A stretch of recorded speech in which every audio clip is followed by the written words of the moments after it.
What's up, guys? Welcome back to Weekend Riffs. I was really inspired by what I made last week using Tempo, which is a drum library that works completely different to what I normally use. So I decided to stick with sequence-based instruments and effects this week. I'm going to make something entirely just using either instruments that have sequencers in them or effects that follow a sequence to shape what I'm playing on the guitar. To inspire chord progression, I decided to reach for this Shaperbox. The time shaper module in this is a sequence effect that reaches back in time to play slices of audio from what you played a number of beats ago. And the result is this really cool choppy kind of sound that sort of acts like a delay pedal because it's playing what you played earlier, just not the way you expected. The other instruments I have lined up for today are Tempo again, Voyager guitar, and an acid bass, which doesn't sound like it would fit in with the others, but I got some ideas. Let's make it happen.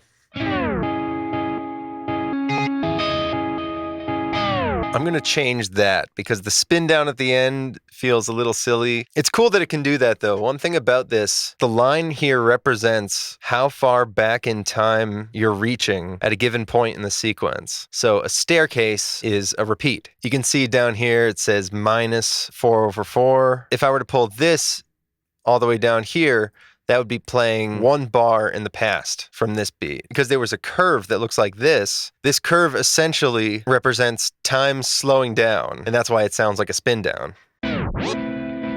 But I don't want that here. I just want a slow kind of reverse situation. It's so cool. It's not quite a delay, but it's not like a granular effect. It's cool. It's sparking some ideas.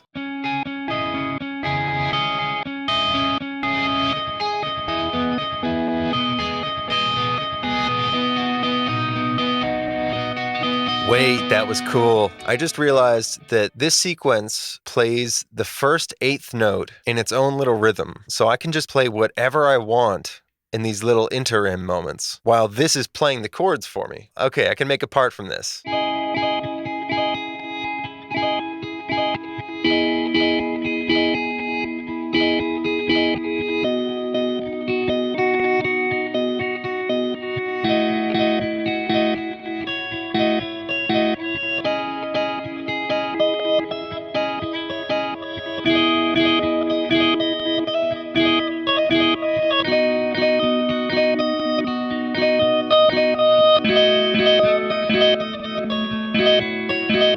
It is so hard to stay focused on what I'm playing when that chop like interrupts me, and then this warps as well, which sounds so cool. I actually get distracted by when it plays what I played in reverse. This is nutty.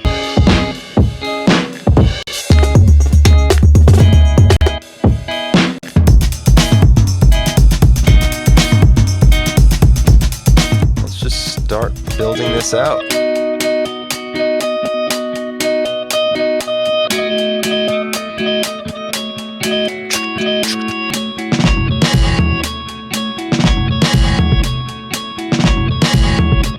That's kind of cool.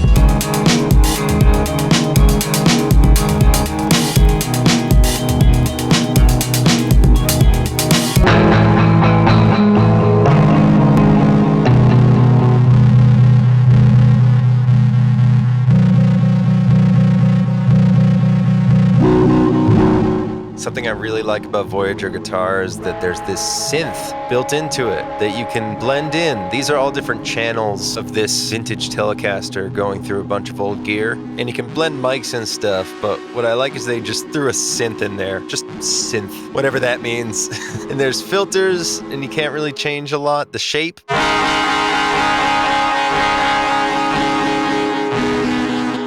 But I kind of love that. Sure, why not?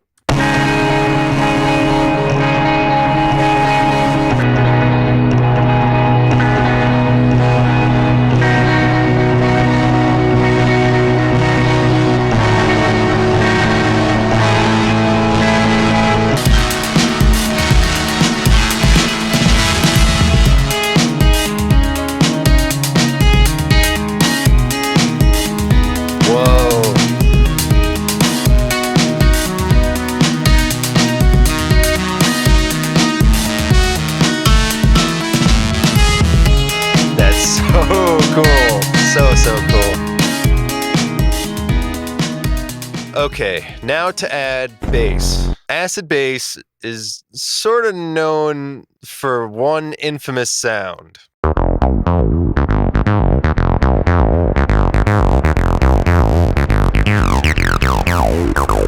But it was actually made with the intentions to emulate an electric bass. It just didn't do a good job of that. Now, the reason that's important here is because for this vibe, I actually kind of do want to emulate an electric bass, but I'm definitely not mad about it sounding like a synth. So I'm just going to pull this resonance down. I'm going to pull this envelope mod down. I'm going to pull the accent way down. I'm going to try to just make a sequence with this thing sounding semi-normal. Yeah, see, like that that already sounds like something I'd make with my Moog. Not that sequence, but like that kind of soft bass. It's got some hair on it. All right, let's work on this sequence here.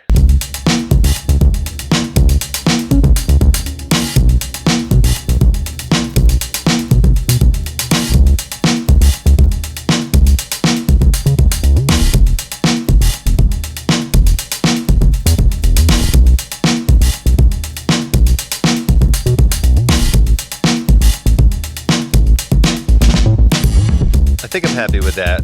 I kind of can't tell if it's good or not, but it fits over this.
So after all this super tight grid-based movement here, I kind of just felt like clean jamming on that, and I got something really beautiful there. Sort of British sounding chord drone, something you'd hear from the Safety Fire or Good Tiger. Those early Safety Fire records used to have these gorgeous interludes that just sound like something that Dez and Joe were jamming on at some point. And those ideas never really got the spotlight in any of the songs. Sometimes there were themes in the albums. A lot of the times it was just like an oasis in the middle of their record. And this kind of reminds me a bit of that. I'm sure I've got more work to do to actually sequence this thing. Let's give it a listen from the front.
Let me know what you think of this. This is twice now that there's been no breakdown in Weekend Riffs. And I kind of want to explore this territory more. I kind of want to keep doing this. I'm considering moving this series more towards getting ideas out regardless of genre and getting things out with the intention of collaboration. Let me know if you'd be interested in that. These ideas in the process the past couple times has felt a lot more like preparation for collaborating than it has making a sweet riff. Honestly, I have a lot more to talk about with that anyway that I'd like to share, so let me know your thoughts in the comments. Thank you so much for joining me for this week's episode. Please leave me a like if you like this. Let me know your thoughts in the comments. I do one of these every week, so you're going to want to subscribe to see the next one, as well as my other series called RTFM, where I talk about the tools we use to make music and the tools that we make can inspire music. If that sounds interesting to you, I'd love to